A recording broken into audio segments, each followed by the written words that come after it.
Hello बच्चों, राधे राधे। आपका स्वागत है मेरे एजुकेशन गैलरी में। तो चलिए आज हम लोग क्लास 8 का प्रश्नावली 1.1 का 12वां नंबर का क्वेश्चन सॉल्व करते हैं। इसके पहले हमने 11 नंबर का क्वेश्चन सॉल्व कर लिया है। तो चलिए क्वेश्चन को हम लोग पढ़ लेते हैं। दो परिमेय संख्याओं का योगफल -3 है तथा एक परिमेय संख्या -11/6 है, तो दूसरी संख्या ज्ञात कीजिए। तो चलिए कुछ भी नहीं है, यहाँ पे हमको क्या करना है, दूसरी संख्या ज्ञात करना है। ठीक है, तो दो परिमेय संख्याओं का योगफल कितना है, -3 है।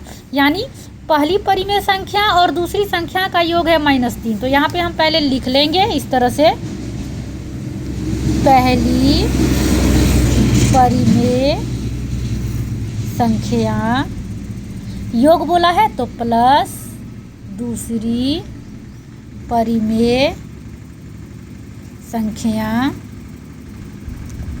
बराबर 6 है। ठीक है, तो यहाँ पे देखिए वही ना बोल रहा है कि पहली परिमेय संख्या प्लस दूसरी परिमेय संख्या बराबर कितना है, -3 है। ठीक है, सॉरी -3 है योग। ठीक है, यहाँ पे क्या है, -3 है योग। ठीक है, अब हमको दूसरी परिमेय संख्या ज्ञात करना है। तो दूसरी परिमेय संख्या ज्ञात करने के लिए क्या करना होगा, हमको इसे सॉल्व करना होगा।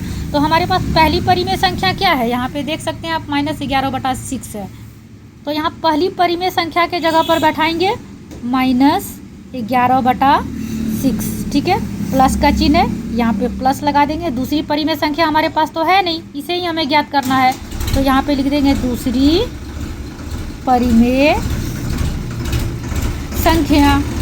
तो यहाँ पे दूसरी परिमेय संख्या ही ज्ञात करना है, यहाँ पे -3 लिख देंगे। ठीक है, देखिए यहाँ पे हमको यही ज्ञात करना है, दूसरी परिमेय संख्या ही ज्ञात करना है। अब हम क्या करेंगे, यहाँ पे बराबर का चिन्ह लगा देंगे। अब हम यहाँ दूसरी परिमेय संख्या को बाहर कर देंगे, यहाँ इस तरह से दूसरी परिमेय संख्या है ना, बराबर।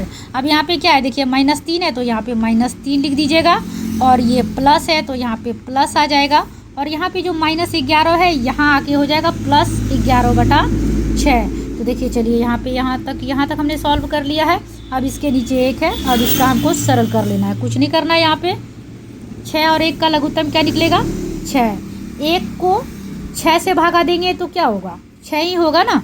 तो 6 तिया 18, ऊपर जाके क्या हो जाएगा, -18 प्लस, और फिर 6 को 6 से भागा देंगे, एक बार कटेगा। 1 को 11 से गुना कर देंगे तो क्या हो जाएगा, 11। अब यहाँ पे देखिए दोनों चिन्ह है ना, माइनस है प्लस है, तो दोनों को क्या कर देना है, घटा देना है। 18 में 11 को घटा दीजिएगा तो यहाँ पे -7/6 हो जाएगा। अतः अब आप ऐसे लिख सकते हैं, अतः दूसरी परिमेय संख्या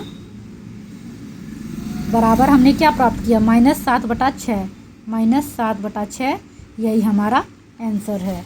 तो चलिए बच्चों, मुझे उम्मीद है कि आप क्लास 8 का 12वां नंबर का भी क्वेश्चन अच्छी तरह से समझ गए होंगे। तो चलिए मिलते हैं क्लास 8 का 13 नंबर का क्वेश्चन के साथ। Bye bye.